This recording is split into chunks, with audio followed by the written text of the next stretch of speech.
Dua, tiga, helm KYT. Selamat pagi, siang, sore atau malam, bre. Haha, depannya T kok belakangnya bre. Dasar saya. Kami mengingatkan lagi, setiap hari Jumat kita akan mengupload itu suara motor.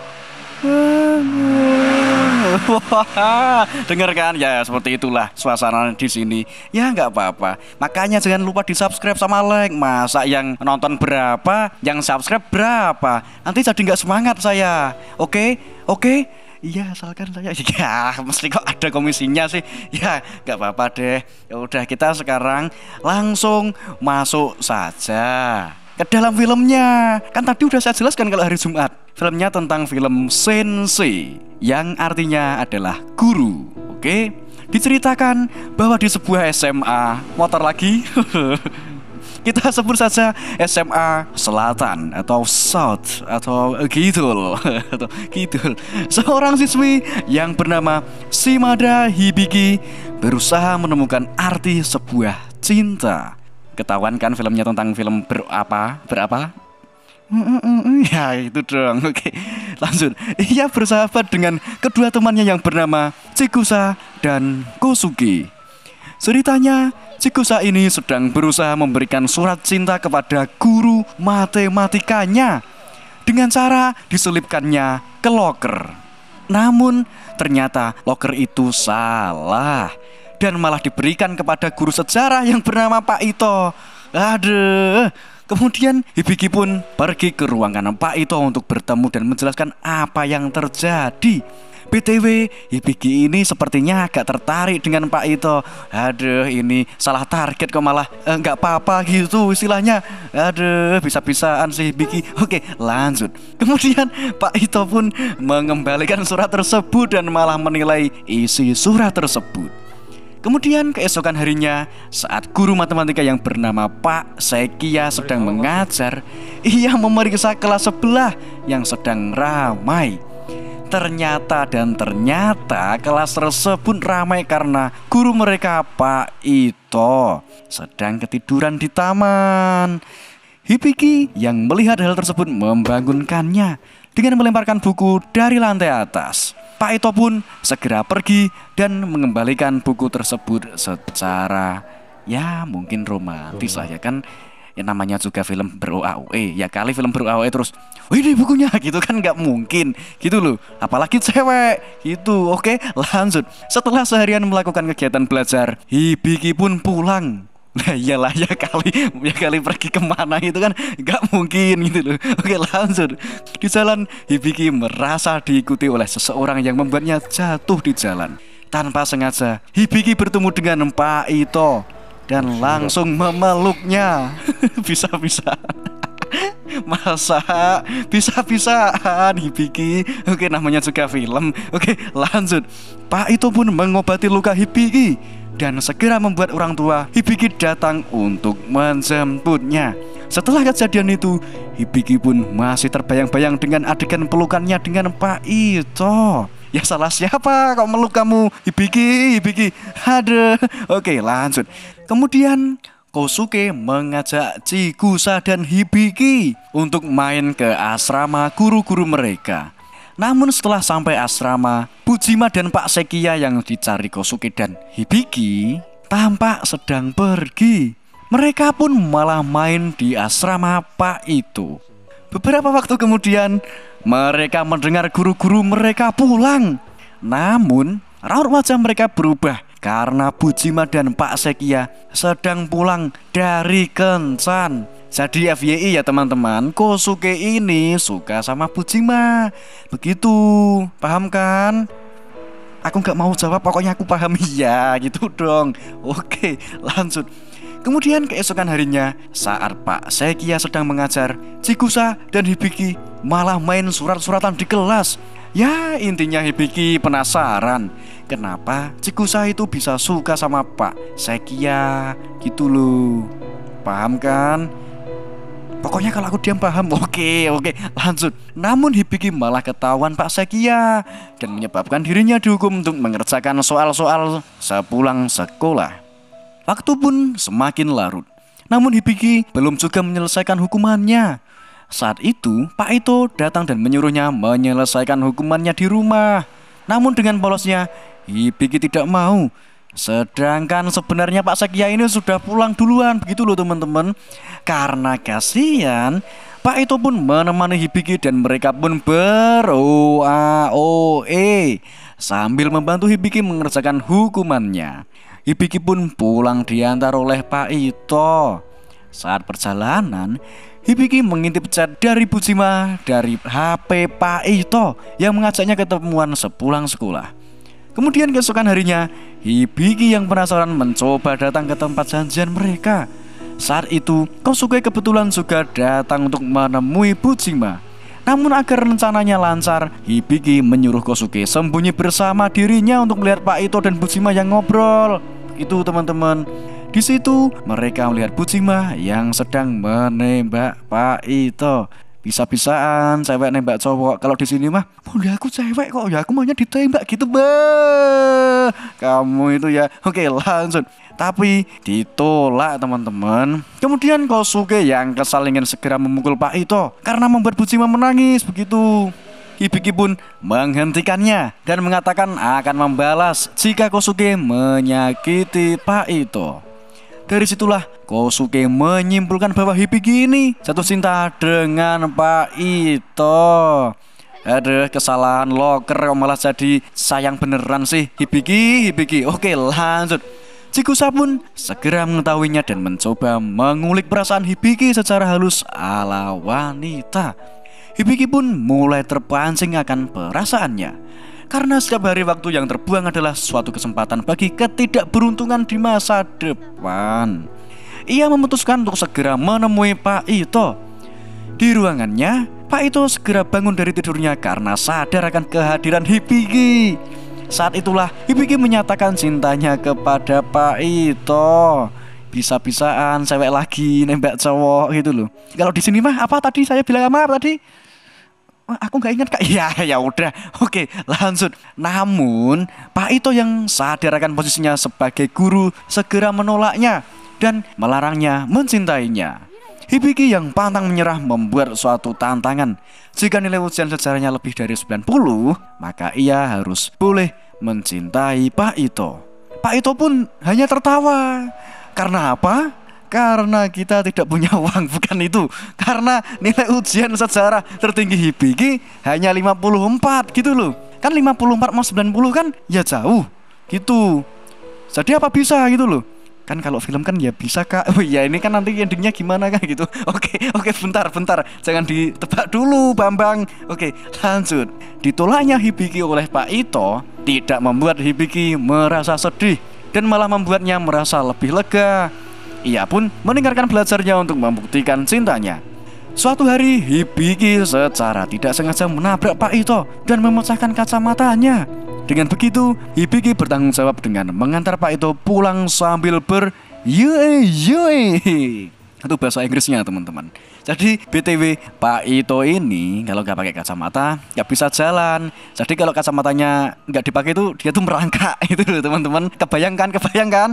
Enggak, aku aja yang pakai kacamata, kalau nggak pakai kacamata kayak gitu. Iya kan kamu. Oke, lanjut. Sesampainya di rumah, hal itu diketahui oleh Bujima. Dan Bujima pun jadi bertanya-tanya tentang hal tersebut kepada Pak Ito. Tanyanya apa kak? Ya kayak nggak tahu. Kamu itu ya. Oke, langsung. Beberapa hari kemudian Hibiki dengan lancarnya mengerjakan ujian yang dilaksanakan berkat hasil belajarnya selama ini. Saat pelajaran seni yang diampu Bujima selesai, Hibiki diceramai oleh Bujima. Agar apa? Agar Hibiki tidak salah paham dengan perlakuan baik Pak Ito. Ya kan mungkin tuh Bujima cemburu karena sebelumnya ditolak sama Pak Ito itu loh teman-teman. Jadi setelah memperingatkan Hibiki, Bujima didatangi oleh Kosuke yang bilang bahwa jangan mengganggu hubungan Hibiki dan Pak Ito. Mana ada. Kapan lagi siswa memperingatkan guru? Kapan lagi itu loh. Oke, lanjut.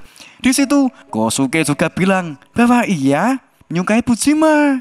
Namun tetap ditolak karena Bujima menganggap Kosuke ini masih bocah.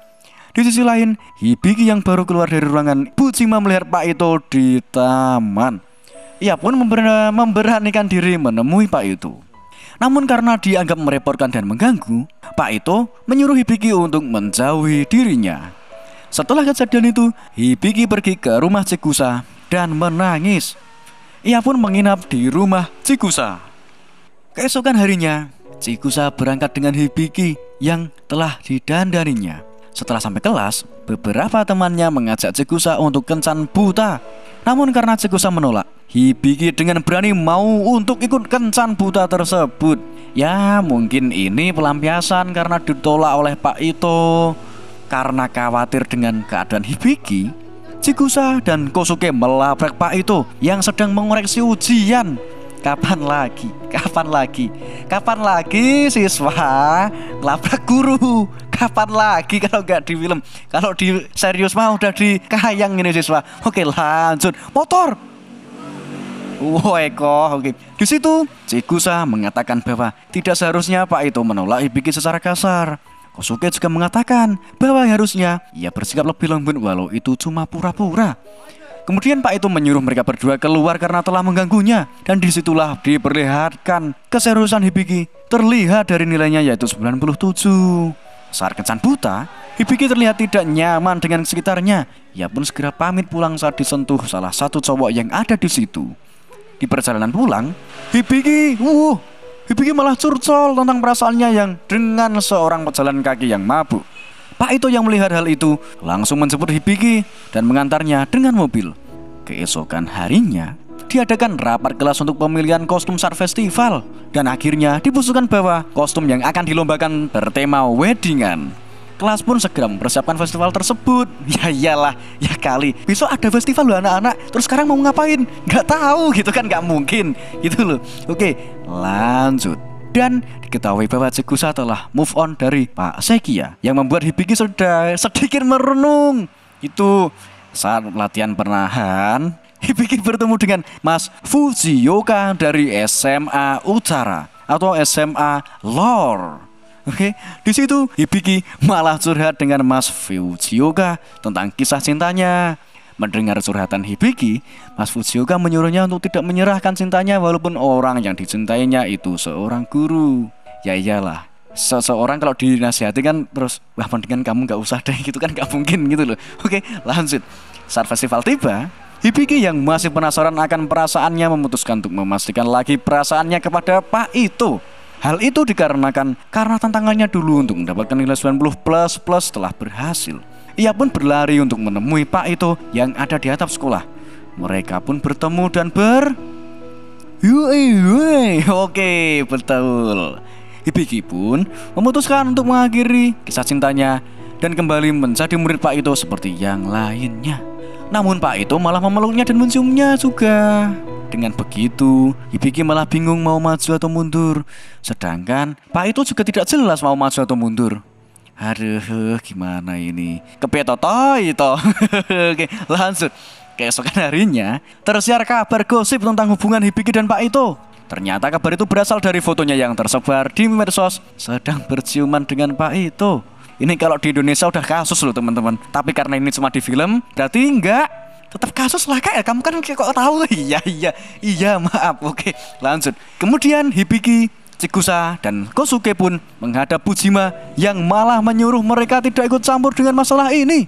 Saat itu, Pak Ito dipanggil oleh Dewan Guru karena masalah yang dialaminya.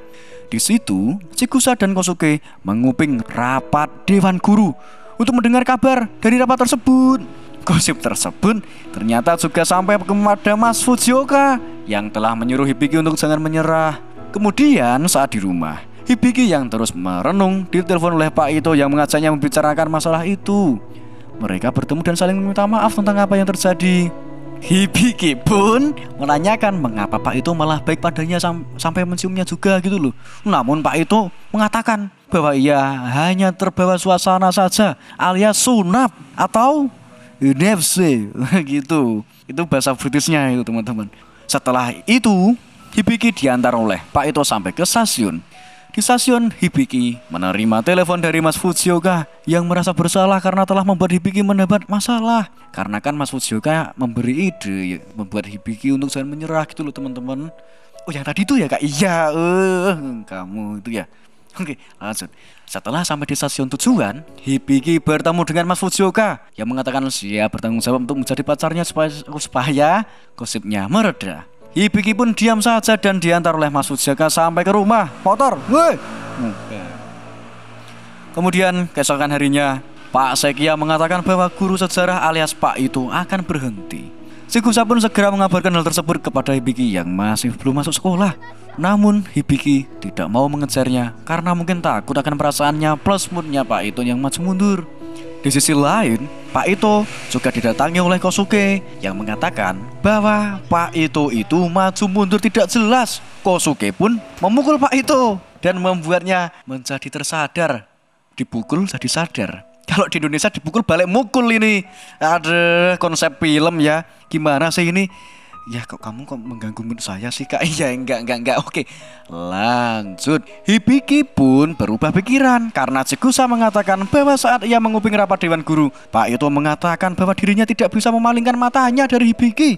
Sehingga saat kejadian itu ia ingin meruntuhkan tembok penghalang antara guru dan murid.